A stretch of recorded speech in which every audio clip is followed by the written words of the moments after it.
कबीर का दोहा, जब तू आया जगत में, जग हंसा तू रोए, अब ऐसी करनी कर कि तू हंसे जग रोए।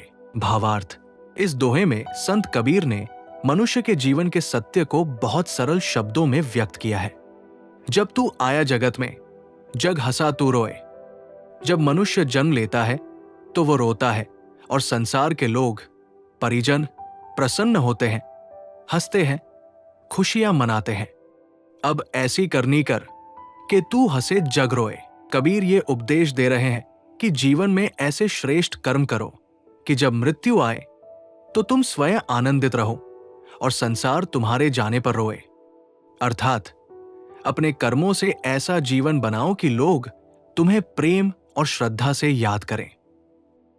आध्यात्मिक व्याख्या, एक जीवन का सत्य, जन्म और मृत्यु। वेदों में कहा गया है, जातस्य ही ध्रुवो मृत्युर्ध्रुवं जन्म मृतस्य च। भगवद गीता 2.27।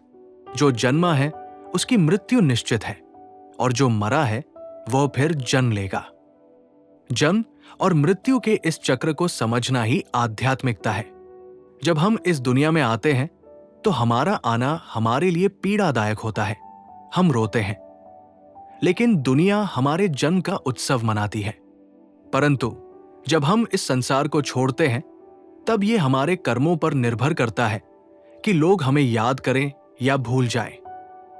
कठोपनिषद 1 फरवरी 1922 में कहा गया है, न सांपराय प्रतिभाति बाल प्रमाद्यंत वित्त मोहन मूढ़म। जो धन और माया में लिप्त है उन्हें मृत्यु के बाद का सत्य नहीं दिखाई देता। कबीर का ये दोहा हमें यह सिखाता है कि संसार में केवल माया और धन के पीछे न भागो, बल्कि ऐसे कर्म करो जिससे तुम्हारा जीवन सार्थक बने। 2 अच्छे कर्म और जीवन का उद्देश्य। भगवद गीता 3.16 में श्री कृष्ण कहते हैं, एवं प्रवर्तितम चक्र नानुवर्तयतिह ये। जो अपने कर्तव्य का पालन नहीं करता उसका जीवन व्यर्थ जाता है। कबीर का संदेश है कि हमें ऐसे कार्य करने चाहिए जो समाज और मानवता के लिए उपयोगी हों। स्वार्थी जीवन जीने की बजाय हमें दूसरों के कल्याण के लिए सोचना चाहिए। जब मनुष्य अच्छे कर्म करता है, दूसरों की सेवा करता है, धर्म और सत्य के मार्ग पर चलता है, तो उसका जीवन दूसरों के लिए प्रेरणा बन जाता है। रामचरितमानस में तुलसीदास जी कहते हैं, परहित सरिस धर्म नहीं भाई, परपीड़ा सम नहीं अधमाई। दूसरों का भला करने से बड़ा कोई धर्म नहीं है और दूसरों को कष्ट देने से बड़ा कोई अधर्म नहीं है। हमें ऐसा जीवन जीना चाहिए कि हमारे जाने के बाद लोग हमारी अच्छाइयों को याद करें, न कि बुराइयों को। 3 मृत्यु से पहले स्वयं को तैयार करना। गरुड़ पुराण में कहा गया है, मरण प्रकृतिय शरीरिणा विकृतिर जीवित स्मृतम। मरना तो स्वाभाविक है, लेकिन जीना एक कला है। कबीर यही समझा रहे हैं कि मृत्यु एक अटल सत्य है, लेकिन हमें इसे भय से नहीं बल्कि जागरूकता से देखना चाहिए।